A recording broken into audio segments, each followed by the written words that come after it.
Fala pessoal, tudo bem? Hoje nós vamos trazer uma definição muito rápida do serviço sacerdotal do Antigo Testamento com o Novo Testamento. As diferenças que temos, né? Porque hoje acontece muito da gente trazer para hoje as leis e as normas do Antigo Testamento e do ofício sacerdotal do Antigo Testamento e da interpretação das leis do Antigo Testamento, você traz para os dias de hoje, você interrompe assim o sacrifício de Cristo e toda a cruz, o sangue derramado, ele como a vítima, como cordeiro, né? Você acaba anulando isso se você traz a religião para hoje, a religião judaica você traz para hoje. Então, eu fiz uma tela bem legal aqui para a gente conversar, tá? Você vê aqui o serviço sacerdotal, sacerdócio do Antigo Testamento. Eu vou com o mouse, tá? Você tem aqui Deus, e você tem essa pirâmide do homem, do sacerdote, da vítima, chegando até Deus, como aroma suave a Deus. Estou com o mouse, tá? Então, a seta era vertical e ela ia num sentido só, tá? Praticamente era o ofício do homem como sacerdote, levando a sua oferta para Deus. Isso era algo cíclico, no sentido, isso não retornava de Deus para o homem. Retornava, sim, em algumas vezes esporádicas, né? Uma vez no ano, às vezes, Deus falava com o povo através do sumo sacerdote, nem sempre era registrado isso. Deus falava pelos profetas, Deus falava com alguns reis e etc. Mas nessa engrenagem, nessa máquina religiosa, não tinha necessidade dessa seta aqui voltar. Essa seta que ela só ia. Ia como? Você pecava, você levava o seu animal, o sacerdote sacrificava o seu animal e o seu pecado era perdoado. Tinha que ser assim. Então você tinha aqui uma sacralização, que a sacralização é uma separação do sagrado com imundo ou com impuro. Então o sacerdote ele era separado e tinha separação também de um ritual. Vocês podem pegar esses versículos aqui, ó. Então tinha que ter o templo, senão você não tinha como sacrificar. Tinha que ter o ritual, que era a lei, ela explicava como o sacerdote tinha que fazer para matar aquele animal. Tinham vários tipos de sacrifício e era cíclico no sentido de sempre ter que sacrificar para ter pecado perdoado, sacrificar para ter pecado perdoado. Isso em relação ao templo e as leis que regiam o templo. E tinha também a lei que Deus deu para Moisés, que era uma lei gravada em tábuas, para você ler, para você interpretar e para você viver aquelas leis. Então esse é o esquema do Antigo Testamento. Já no Novo Testamento, aqui nós temos Deus. Deus se esvazia aqui nessa seta e ele se faz homem. Ele se esvaziou. Existe um esvaziamento solidário. Por que a gente fala solidário aqui? Porque a palavra solidário é um compromisso de solidariedade com as pessoas e com o todo. É um compromisso mesmo. E Cristo, ele pegou esse compromisso para si. Quando ele veio como homem, Jesus Cristo, ele teve esse compromisso, esse plano, esse projeto para ele. Olha, eu vou obedecer o projeto de Deus e eu vou ser solidário para com a humanidade. Eu vou me doar para a humanidade como um sacrifício. Aqui era o sacerdócio, aqui nós temos o sacerdócio também, mas Cristo passa por ele mesmo se oferece como vítima, sendo solidário com toda a humanidade, se fazendo vítima e se chegando até Deus. Só que aqui, quando Jesus vem como Deus na humanidade, nosso relacionamento com Deus agora não é só vertical, com a seta só para cima, nós fazendo para Deus. Agora Deus, a seta, ela volta, porque Cristo morreu na cruz, e quando a seta volta, no sentido de Cristo, ele entra no Santo dos Santos, rasga o véu, e assim Deus invade a terra, e o sacrifício de Cristo, ele é válido para toda a humanidade. Deus, ele envolve toda a pirâmide e tudo converge em Cristo. Todas as coisas. Quando Cristo morre, todas as coisas convergem em Cristo. Inclusive a lei, o templo, tudo converge em Cristo. Então, esse gráfico agora aqui, esse anterior, que era só o homem fazendo para Deus, agora Deus ele entra no nosso tempo e ele faz habitação na terra e converge em Cristo todas as coisas. Então, as diferenças aqui embaixo, né? Antes você tinha que ter o templo. Agora, você é um sacerdote, uma nação santa, escolhido. Então, você tem acesso direto a Deus. Você não precisa de um templo e nem de um sacerdote. Você, após a morte de Cristo, quando Deus envolve todas as coisas e converge todas as coisas em Cristo, você tem acesso direto a Deus. Então, quando alguém virar para você e fala assim, você só encontra Deus no templo. Aí você pode falar assim para a pessoa, não, eu encontro Deus no templo também, mas eu encontro Deus aonde eu quiser. Na rua, em casa, no meu coração, no banheiro, no trabalho, em todos os locais. Precisa do templo para você encontrar Deus? Não, não precisa. É bom encontrar Deus no templo, mas não é necessário. O ritual, que era esse ritual que tinha que ter o sacerdote, que era como se fosse um culto, era o culto, era o sacerdote, a vítima, o sangue derramado e o ciclo, né, de você pecar e ter que sacrificar animal, pecar e ter que sacrificar animal. Esse culto, ele vira a nossa vida diária. A nossa vida diária é um culto agora. Depois que Cristo morreu na cruz e se fez vítima, se fez vítima por nós, pelo nosso pecado, e o Espírito Santo foi derramado e entrou em nós, então a nossa vida diária é um culto. A sua vida é um culto, a minha vida é um culto. É um culto no mundo. Nós somos um culto ambulante no mundo. Desde quando nós acordamos, todas as nossas atitudes, elas podem ser um culto. Então, precisa de um ritual para o culto, para uma vida com Deus? Não. É bom que você tenha no templo uma liturgia? É claro que é bom. Mas é necessário? Não. Não é necessário. A sua vida é um culto. Antes, o sacrifício era cíclico, no sentido de você ter que fazer sempre. Você tem que fazer, você tem que fazer, você tem que sacrificar, tem que sacrificar, tem que ir no templo, tem que ir no templo, tem que ter o sacerdote, tem que ter... Agora não, agora já foi feito, acabou. Já foi feito. Agora a gente vive da graça de Deus. E quem vive da graça de Deus não vive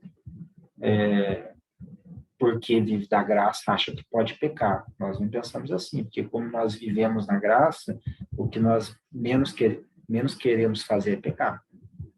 Então, ele é um sacrifício definitivo, com uma vida de culto diária, e você mesmo pode se chegar a Deus quando você quiser, a hora que você quiser. O problema é que as pessoas, elas pegam esse esquema que eu estou passando o mouse aqui e querem trazer para a cruz de Cristo. Querem, no caso da lei aqui, que é em pedra, eles querem trazer para você viver, em vez de você viver a lei no coração, você viver a lei em tábuas de pedra. Como que eles fazem isso? Eles fazem assim. Você tem que fazer isso, irmão, porque está na Bíblia. Agora é a moda falar, né? Porque está na Bíblia, está na Bíblia, está na Bíblia. Só que esse está na Bíblia, se não entrar no coraçãozinho dele aqui, ó, não adianta nada, está em tábua de pedra. Está só na folha, então não adianta. Se ele não tiver a experiência no coraçãozinho dele aqui, ó, não adianta você falar que está na Bíblia. Que ele tem que ter a experiência dele. Esse que é o problema. Quando você chega, pega a tábua de pedra aqui e fala assim, nessa tábua aqui do Antigo Testamento diz que eu tenho que dar o dízimo, porque se eu der, eu vou prosperar. E se eu não der, vem um gafanhoto e meu salário vai para um saco furado. Aí você vem e prega isso aqui no Novo Testamento. Mas fala assim, irmão, você tem que dar o dízimo, porque se você der, você vai prosperar. E se você não der, vem um gafanhoto Aí o irmão que sabe aqui que a lei está gravada no coração dele, ele fala, não, isso aí para mim é lei na tábua de pedra. No meu coração agora é diferente isso. Isso para mim não faz sentido. Eu cumpri lei agora aqui no meu coração para eu ter na minha vida um balizamento de normas e de regras, eu tenho que ter experiência no meu coração. Não adianta falar para mim que está na Bíblia. Eu tenho que ter experiência. E muitas outras coisas se fazem trazendo o sacerdócio antigo para o novo. São obrigações. Você tem que ir, você tem que fazer, e você não pode fazer. E você tem que ter compromisso. E você tem que dar, você tem que fazer, você... É tudo isso que nós vemos aqui que não faz sentido, mas não faz sentido mais. Porque se você ver aqui Jeremias 31, 33, já o profeta está falando que haverão dias que a lei vai ser gravada no nosso coração. Então, toda obrigação, quando falaram para você assim, você precisa ter do seu lado, aquele é o seu pastor e ele é o seu guru. Ele é a voz de Deus para você na terra. Deus fala através dele para você. Aí você pensa assim, não, isso é coisa do Antigo Testamento. Agora eu posso falar com Deus. Ele pode até me ajudar. Ele pode até tentar interpretar para mim alguma coisa. Ele pode até ser usado por Deus para falar comigo, mas eu não tenho necessidade dele. Não, você tem que ir no templo, porque lá é o único lugar que Deus fala. Não, isso é coisa do Antigo Testamento. Agora não, Deus fala comigo em qualquer lugar. Eu posso até ir lá e Deus falar comigo lá no templo. Isso é muito bom, mas não é necessário. Olha, você tem que sempre fazer alguma coisa para Deus te abençoar. Você sempre tem que trabalhar para Deus te abençoar. Sempre tem que fazer, realizar a obra, esse jargão, realizar a obra para Deus te abençoar. E você fala, não, isso é coisa de Antigo Testamento, de ter que ficar sacrificando toda hora, sacrificando toda hora. Agora, o sacrifício já foi feito, me deixa em paz. Me deixa em paz que eu sou livre. Não estou entendendo a diferença? Aí você pega aqui, no Antigo Testamento, o sacerdote é separado da humanidade. Ele é separado, ele é santificado para fazer a mediação por meio da vítima, que é uma vítima sacrificial, cujo aroma sobe a Deus. Agora, o sacerdócio é de origem eterna. Cristo veio na humanidade e nos fez sacerdotes. Nós mesmos nos achegamos diante de Deus. E ele fez a mediação na solidariedade, o compromisso com a humanidade. Ele foi solidário, ele teve um compromisso com a humanidade por meio do sofrimento obediente de Cristo. Essa é a nova forma que Deus fala agora com a humanidade. É por meio do sofrimento obediente de Cristo. É interessante isso, porque eu estava ouvindo um pastor falar que quando Cristo fala assim, passa de mim esse cálice, está sendo muito difícil. E eu queria muito que esse cálice fosse, que eu não bebesse esse cálice, sofrendo, transpirando sangue. O pastor falou assim, quando Deus ficou em silêncio e virou as costas para Cristo, né? O Pai, ele teve que ficar em silêncio. O Pai nunca tinha ficado em silêncio. Naquele momento, o Pai teve que ficar em silêncio. O pastor falou assim, esse sofrimento que Cristo teve é o mesmo sofrimento do pecador em relação a Deus. O mesmo sofrimento da pessoa que vive em pecado. Ela se afastou de Deus. Então, ela sofre por causa disso. É por causa disso que a gente tem que olhar para o pecador, aquele que vive numa vida assim, mas ele não quer viver assim, como uma pessoa que tem vivido esse sofrimento de sentir no seu coração que Deus ficou em silêncio para com ele. Isso dói muito, isso dói demais. Mas disso que a gente tem que ter misericórdia dessas pessoas. E Cristo sofreu isso, sofreu o silêncio de Deus. Então nós temos aí esse quadrinho, né? Aí depois os irmãos podem ver todos os versículos aí, bem legal, o resultado depois, o reino com Cristo, depois no final de tudo, né? Mas essa diferença aqui, que nós temos que dividir bem isso aqui, irmãos. A gente tem que dividir bem esse negócio aqui, para a gente não cair na tentação de fazer do povo um povo escravo, dependente. Não, a gente tem que soltar o pessoal. Tem que soltar o pessoal. Ah, mas se o irmão pregar isso, vai esvaziar tudo, a igreja vai ficar vazia. Não, é pelo contrário.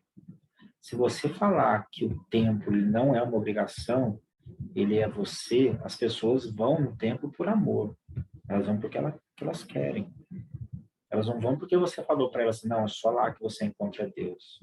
Se você for falar para ela que ela depende de um ritual, e agora você fala para ela, não, você não depende de um ritual. É a sua vida diária, é um culto. Ah, irmão, mas aí vai fechar a igreja? Não, aí que as pessoas vão na igreja. Porque elas vão por amor, elas vão para sentir comunhão com Deus no corpo, entre elas, no relacionamento entre elas. Elas vão entender isso. Elas vão entender que o culto delas é diário, mas é também junto com pessoas que elas amam. Então não é obrigado. Não é obrigado mais. O meu sacrifício agora foi definitivo. Para com esse negócio de mais sacrifício, Deus. Vem sacrifício, Deus. Templo, sacrifício, Deus. Templo, culto, Deus. Templo, oráculo, pastorzão, Deus. Não, acaba, para. Agora você, Deus. Então você, a humanidade, Deus. Você, o corpo de Cristo, Deus. Você, a solidariedade, o amor, Deus. E aí vem você, o culto, claro, de Deus, mas não como uma obrigação. Amém? Então, vamos encerrar aqui a nossa reunião.